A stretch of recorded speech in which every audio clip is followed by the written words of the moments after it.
धन्यवाद सभापति महोदय। सर, ये बिल देखने में छोटा लगता है।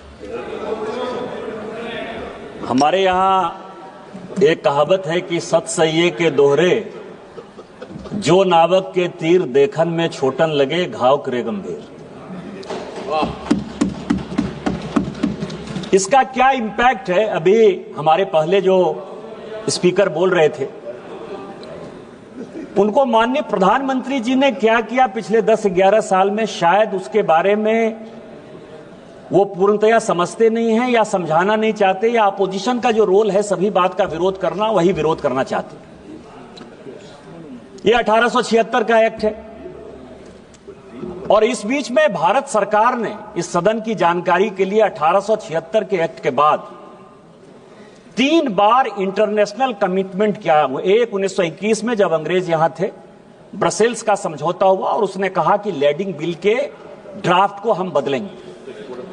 और दूसरा, जब कांग्रेस की सरकार थी, जनता पार्टी की सरकार, पहले 1978 में और फिर 1989 में जब राजीव गांधी जी थे, उन्होंने इंटरनेशनल फोरम पर यह बातें कही कि लैंडिंग के बारे में जो वहन पत्र है, जिसके बारे में कि लाना ले जाना, सामान कैसे, किसकी डिलीवरी होगी, कौन उसका मालिक होगा, उसके लिए हम एक्ट में संशोधन करेंगे। और 1992 में फाइनली नरसिम्हा राव ने उस एक्ट पर साइन किया। 1921 से लेके आज तक 2025 तक किसी भी सरकार ने यह नहीं सोचा कि 1876 के इस एक्ट को बदलना है। अभी रिपीलमेंट की बात हो रही थी सभापति महोदय, इस सदन की जानकारी के लिए, मैं उसमें पढ़ना नहीं चाहता था, लेकिन प्रेमचंद्रन जी आपके जानकारी के लिए, क्योंकि आपने कहा कि सरकार वाहवाही लेती है कि 1500 बिल उसने पास कर दिए, मतलब रिपील कर दिए, खत्म कर दिए अंग्रेजों के समय के।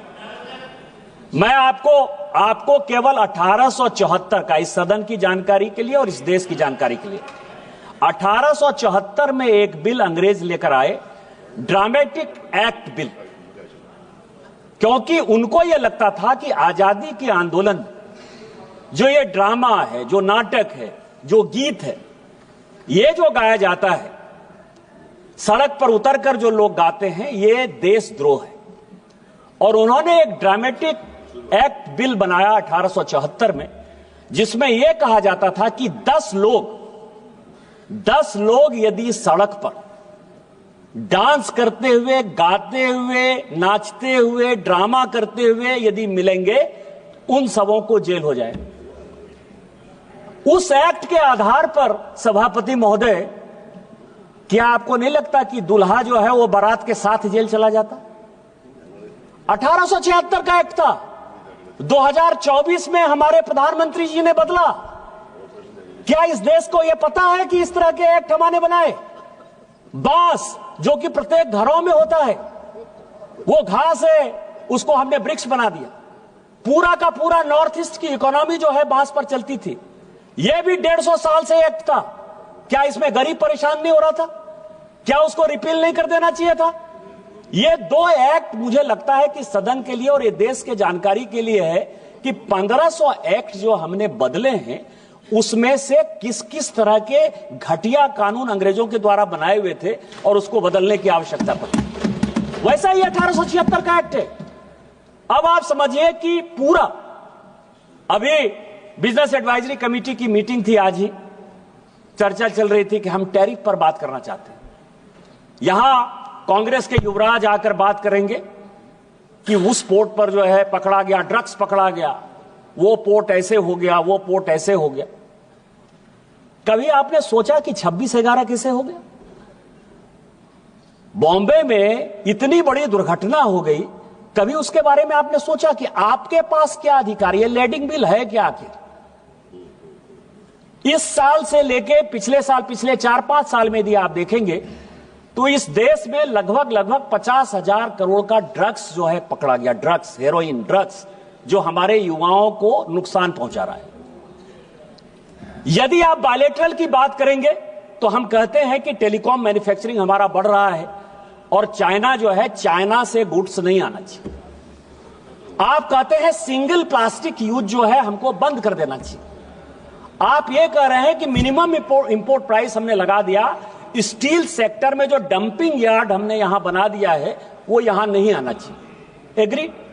हम आपके सारे बात से सहमत हैं कि अमेरिका यदि टैरिफ यदि लगाएगा तो हमारा व्यापार जो है दूसरे जगह बढ़ना चाहिए और उसके लिए अपना देश बनाना चाहिए, हमारे यहां मैन्युफैक्चरिंग सेक्टर को बढ़ाना चाहिए। कांग्रेस के जो लीडर ऑफ द अपोजिशन है राहुल गांधी साहब, उन्होंने बहुत कहा कि आपको मैन्युफैक्चरिंग के बारे में कुछ नहीं पता है। एग्रीड, हमको कुछ नहीं पता है भैया, लेकिन कभी ये लेडिंग बिल तो पढ़ लेते कि हमने क्या किया। आज आप समझिए कि आप किसी कंट्री के साथ, जैसे पाकिस्तान के साथ हम अपना व्यापार नहीं करना चाहते, पाकिस्तान को हम दुश्मन देश मानते हैं और पाकिस्तान के साथ हमने व्यापार रोक दिया। चाइना के साथ हम अपना बिजनेस नहीं बढ़ाना चाहते, हमारे सिक्योरिटी का सवाल है, हमारे मैन्युफैक्चरिंग का सवाल है। टेक्सटाइल में हम पूरी दुनिया में आज जिस तरह से बांग्लादेश के हालात हैं और पूरे चाइना के हालात हैं, हम टेक्सटाइल के साथ बढ़ना चाहते हैं। लेकिन यदि बढ़ना चाहते हैं आप, तो यदि शिपिंग संघाई पोर्ट से हुआ और संघाई पोर्ट सिंगापुर चला गया, यदि किसी आदमी ने चाइना से टेक्सटाइल को हमारे यहां के लिए भेजा और उसने कहा कि ये सिंगापुर जाएगा और सिंगापुर से नाम बदलकर वो फिर यदि हिंदुस्तान आ जाएगा, तो हम तो कहेंगे कि इसका जो डेस्टिनेशन पोर्ट है, डेस्टिनेशन पोर्ट है, वो तो सिंगापुर है। उसी तरह से ऑयल के बारे में मान लीजिए कि कई एक देशों के साथ हमने, अभी सीरिया को हमने बैन किया हुआ है, लीबिया को हमने बैन किया हुआ है। हमारे यहां फर्टिलाइजर की बहुत कमी है। फर्टिलाइजर का जो जिससे बनता है फर्टिलाइजर, चाहे नाइट्रेट हो चाहे फॉस्फेट हो, ये यदि आता है तो उसमें कई एक जगह बैन है। तो जो पोर्ट है, कहां से ये कंसाइनी को दिया गया, कहां शिप पर ये लोड हुआ, कितना केजी लोड हुआ, कहां से ये शिप कहां गया, उस शिप से फिर वो भारत में किस तरह से आया, या भारत में जो लोड हुआ। जैसे मैं आपको बताऊं कि ब्लैक मनी की बहुत बात होती है इस देश में। ब्लैक मनी के बारे में 72-73 का जो रिपोर्ट है और 2012 में इसी सदन में जो ब्लैक मनी पर माननीय प्रणब मुखर्जी साहब ने, तत्कालीन वित्त मंत्री जी ने, जो बाद में राष्ट्रपति हुए, उन्होंने जो व्हाइट पेपर जारी किया, व्हाइट पेपर में उन्होंने कहा कि ब्लैक मनी जनरेट होने का सबसे बड़ा साधन 85% इस देश का ब्लैक मनी केवल और केवल इंपोर्ट और एक्सपोर्ट से हुआ। इंपोर्ट और एक्सपोर्ट का जो बिल है, उसके बारे में कभी सोचा है आपने कि हम यहां से भेज रहे हैं, मान लीजिए कि टेक्सटाइल भेज रहे हैं और वहां से जो है आर्म्स का हमने ले लिया ऑर्डर कि हम जो है स्टील की फैक्ट्री ला रहे हैं जी, आर्म्स खरीद कर ला रहे हैं जी, या कोई भी चीज ला रहे हैं। इसके बारे में इस देश में 1876 से लेकर आज तक एक बहुत बड़ा वैक्यूम रहा। जिस इलेक्ट्रॉनिक्स की बात करते हैं कि ई बिलिंग होनी चाहिए, इलेक्ट्रॉनिक बिलिंग होनी चाहिए, प्रेमचंद्रन साहब आपकी जानकारी के लिए पूरी दुनिया में 45 मिलियन बिलिंग होती है, लैडिंग होती है। उसमें से पूरी दुनिया, आपने अमेरिका का उदाहरण दे, क्योंकि दूर का ढोल सुहाना होता है। अमेरिका को मान लीजिए कि अमेरिका बहुत डेवलप्ड है, बहुत अच्छा कर लिया होगा। चीन बहुत डेवलप्ड है, बहुत अच्छा कर लिया होगा। यूरोप पूरा अच्छा कर लिया होगा। इस सदन की जानकारी के लिए कि इलेक्ट्रॉनिक बिलिंग, लैडिंग का केवल और केवल 2.1% होता है पूरी दुनिया, केवल 2.1% होता है। यदि 2.1% होता है तो हम तो कम व्यापार करते हैं। हमारी इकोनॉमी तो 4 ही ट्रिलियन की है। यूएस की इकोनॉमी हमारे से कितने आगे होगी, यूरोप की कितनी आगे होगी, इंपोर्ट एक्सपोर्ट चाइना का कितना ज्यादा होगा। वो क्यों नहीं करते इलेक्ट्रॉनिक? तो इसीलिए हम जितना कर पा रहे हैं, शायद इस दुनिया में बहुत कम ऐसा देश होगा करना चाहिए। इसीलिए मैं कह रहा हूं कि जब हम बिल पर चर्चा करते हैं तो बिल को एक सही परिप्रेक्ष्य में देखने की आवश्यकता है। इस बिल के क्या क्या फायदे हैं और क्या क्या नुकसान है, यह समझिए कि सबसे पहले है कि इससे क्या फायदा होगा। पार्टी डिटेल्स मिलेगा कि किसका प्रोडक्शन है, किस कंपनी ने यह प्रोडक्शन किया है। यदि स्टील आ रहा है, मान लीजिए स्टील सेक्टर को ही लेंगे, तो चाइना की किस कंपनी ने इसको प्रोड्यूस किया है, अमेरिका की किस कंपनी ने इसको प्रोड्यूस किया है। उसके बाद आएगा कि उसको इंपोर्ट का लाइसेंस किसको दिया गया, यह दूसरा सवाल है। इंपोर्ट के लाइसेंस के बाद जब वो पोर्ट पहुंचेगा तो पोर्ट में जो है उसको यह बताना पड़ेगा शिप ऑनर को, कि शिप ऑनर को यह बताना पड़ेगा कि इस इंपोर्ट के लाइसेंस के लिए यह ऑथराइज था, उसने इस शिप पर चढ़ाया। उसके बाद यह जिम्मेवारी जो है शिप ऑनर की हो जाएगी। और शिप ऑनर के बाद हमारे यहां जो इकोनॉमी होती है, जैसे नीरव मोदी का किस्सा हुआ। नीरव मोदी का किस्सा क्यों हुआ? क्योंकि बैंक की जो गारंटी थी, जिसको एलसी कहते हैं, जिसके आधार पर कि भारत में कोई सामान आएगा या भारत से कोई सामान जाएगा, तो जो बैंक एलसी खोलता है, जो आपको लाइन ऑफ क्रेडिट देता है, उसमें से आपको पता है कि पंजाब नेशनल बैंक का परेशानी हुआ, स्टेट बैंक ऑफ इंडिया का परेशानी हुआ। यह परेशानी के लिए वो कौन सा आदमी है जिसने कि एलसी मंगवाया है? कौन सा आदमी? जैसे गुजरात के पोर्ट में आप कहते हो कि ड्रग्स पकड़ा गया, ड्रग्स किसने मंगाया? Who knows? Nobody knows. और आप फिर भारत सरकार, तो इसमें लैंडिंग बिल में जो सबसे बड़ा है कि पार्टी का डिटेल्स आएगा, उसकी पूरी चेन आएगी। क्या ये बिल आने की आवश्यकता नहीं थी? दूसरा है कि कार्गो जो है, कार्गो कहां से कहां गया। आज मैं बताऊं कि कई एक ऐसे कंट्री हैं, जैसे यूएस ने कई एक, रूस को बैन कर रखा है। आपको पता है कि रूस से यदि कई एक सामान यदि जाता है, अमेरिका जाता है, वो कैसे जाता है? तो जो उसकी फ्रेंडली कंट्री है, मान लीजिए कि ब्रिटेन उसका फ्रेंडली कंट्री होगा, सिंगापुर उसका फ्रेंडली कंट्री होगा, तो रूस से वो सामान जो है शिप होकर चला गया सिंगापुर, चला गया वो यूके, और वहां से जो है वो वापस जो है यूएस के रास्ते में चला जाता है। लेकिन जब हम ये बिल लेकर आएंगे, लैंडिंग बिल आएंगे, तो उसमें पूरा का पूरा ट्रांसपेरेंसी होगा कि डेस्टिनेशन कहां से ये निकला। ये जो है, ये दूसरा है। तीसरा है कि कार्गो जो है, कार्गो वो वेट नहीं करेगा। एक सीएजी की रिपोर्ट आई कि यूपीए के सरकार के समय कम से कम 50,000 करोड़ रुपया सालाना केवल लॉजिस्टिक और कार्गो वेट में जाता है। आपको पता है कि आज की डेट में कई एक ऐसे पोर्ट होंगे, क्योंकि पोर्ट सेक्टर में कई एक समस्याएं हैं। जैसे कई एक लोगों ने कहा कि राज्यों का सवाल है, राज्यों का इन्फ्रिजमेंट है, राज्यों के पास पोर्ट है। मुझे कभी कभी हंसी आती है और कभी कभी परेशानी होती है कि पता नहीं इस देश में क्या होगा। यहां दो चीजें, मेजर पोर्ट है और माइनर पोर्ट। मेजर पोर्ट कौन है? जो भारत सरकार जिस पोर्ट को बनाती है। मैं आपको बताऊं, जैसे यहां दादा स्वागत बाबू बैठे हुए हैं, कलकत्ता का जो पोर्ट है वो मेजर पोर्ट है, और जो हल्दिया का पोर्ट है वो माइनर पोर्ट। मेजर पोर्ट इसीलिए कि वो भारत सरकार ने बनाया, और हल्दिया का पोर्ट यह है कि राज्य सरकार के सहयोग से बना। मेजर और माइनर पोर्ट का यह फर्क है। माइनर पोर्ट मेजर पोर्ट से ज्यादा बिजनेस कर रहा है, व्यापार कर रहा है। कई एक माइनर पोर्ट ऐसे हैं जिनको कि मेजर पोर्ट से उनका कोई कंपटीशन नहीं है, वो माइनर पोर्ट ही बड़ा है। लेकिन डिफिनेशन क्या है?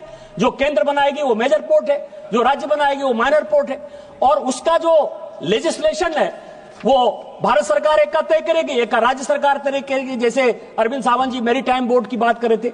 लेकिन जो कस्टम एक्साइज है, जो 5 किलोमीटर के बाद इंटरनेशनल बॉर्डर है, जाने और अनजाने इंटरनेशनल बॉर्डर पर भारत सरकार का ही अधिकार है। भारत सरकार ही उन चीजों को देखेगी। भारत सरकार ही, मान लीजिए कि कई एक ऐसे हैं, पनामा कैनाल से लेकर स्वेज कैनाल तक हमेशा इंटरनेशनल लड़ाई होती रहती है। इंटरनेशनल लड़ाई होती है तो कौन सा कार्गो कहां जा रहा है, कहां आएगा, यह डिटर्मिनेशन कवर करेगा। भारत सरकार जो है उसको सिक्योरिटी कैसे देगी। तो इस आधार पर जो वेटिंग है, कई एक कार्गो जो है कई एक पोर्ट पर हमेशा जो वेट करते रहते हैं, इस एक्ट के बाद, लैंडिंग एक्ट के बाद, उसमें एक बड़ी ट्रांसपेरेंसी आ जाएगी। मैं केवल 2-4 मिनट में खत्म करूंगा क्योंकि बोलने वाले बहुत लोग नहीं थे, इसीलिए। इसके बाद टर्म्स ऑफ पेमेंट, मैंने जैसे कहा कि एलसी यदि खोलते हैं, कई एक बैंकों के साथ जो है कि सामान यहां आ जाता है और सामान लेने को तैयार होते हैं, या क्वालिटी जो है उसकी इतनी खराब होती है, जैसे हम ही यहां से भेजते हैं, तो मान लीजिए यूएस किसी चीज को रोक देता है, सिंगापुर किसी चीज को रोक देता है, यूरोप किसी चीज को रोक देता है कि हम उस तरह का नहीं कर सकते हैं, तो जो टर्म्स ऑफ पेमेंट है वो पहले से निर्धारित होगा। वो सीपर पर, कंसाइनी पर जो है इस लैंडिंग एक्ट के बाद, क्योंकि ये बिल जो है वो इंटरनेशनल एक्ट 1878 का जो हमने साइन किया है उसके आधार पर ये बना है, तो वो तय हो जाएगा। उसके बाद जो मैंने सबसे बड़ा इंपॉर्टेंट जो इसमें डेवलपमेंट है कि जो बिलिंग है, बिलिंग जिनके साथ हमारे आज के डेट में क्या हुआ है कि 3-4 एग्रीमेंट भारत सरकार ने लगातार किए। एक तो बायलैटरल एग्रीमेंट हमने स्टार्ट किया है कि एक देश के साथ दूसरे देश का क्या रिलेशन, बस 4-5 मिनट में खत्म करूंगा सभापति महोदय केवल। तो जो उसका जो बायलैटरल है, बायलैटरल में हमने मान लीजिए कि किसी के साथ टैरिफ में किसी को कंसेशन दिया या किसी के साथ हमने सहयोग किया, जैसे नेपाल हमारे साथ है, भूटान हमारे साथ है, हम इंडोनेशिया के साथ, साउथ ईस्ट एशिया के साथ, कंबोडिया के साथ पूरा बिजनेस करना चाहते हैं। कई एक ऐसे कंट्री हैं, जैसे नेपाल एक ऐसा कंट्री है, भूटान एक ऐसा कंट्री है जिसके पास पोर्ट नहीं है। तो इनलैंड वाटरवेज के साथ जब उनके हम सामान को ले जाएंगे तो वो बिलिंग जो है वो महत्वपूर्ण होगा कि ये मेड इन नेपाल है, मेड इन भूटान है। और इस तरह से कई एक कंट्री में जो उनकी व्यवस्थाएं हैं, लोग उसको, जैसे बांग्लादेश के साथ टेक्सटाइल सेक्टर में आपको पता है कि 10% कंसेशन है, इसीलिए हम उसके साथ मुकाबला नहीं कर सकते। तो ये सारी चीजें तय हो जाएंगी। केवल अंत में सभापति महोदय, इस सदन में चोला बंद से लेके लैंग्वेज के ऊपर बहुत बातचीत हो रही है। ये देश संविधान से चलता है, आर्टिकल 343 से लेके 348 तक। नेशनल लैंग्वेज क्या होगा, बातचीत करने का लैंग्वेज क्या होगा, तमिल की क्या स्थिति होगी, हिंदी की क्या स्थिति होगी, अंग्रेजी की क्या स्थिति होगी, इस देश में पहले से निर्धारित है। इसीलिए मेरा आग्रह होगा कि डीएमके चुनाव हारने के डर से वोट बैंक की पॉलिटिक्स के आधार पर कभी भी लैंग्वेज की बात नहीं करे और सेंटिमेंट को खत्म नहीं करे, क्योंकि आर्टिकल 15 में किसी भी कास्ट पे, रिलीजन पर, रेस पर कोई चर्चा नहीं हो सकती।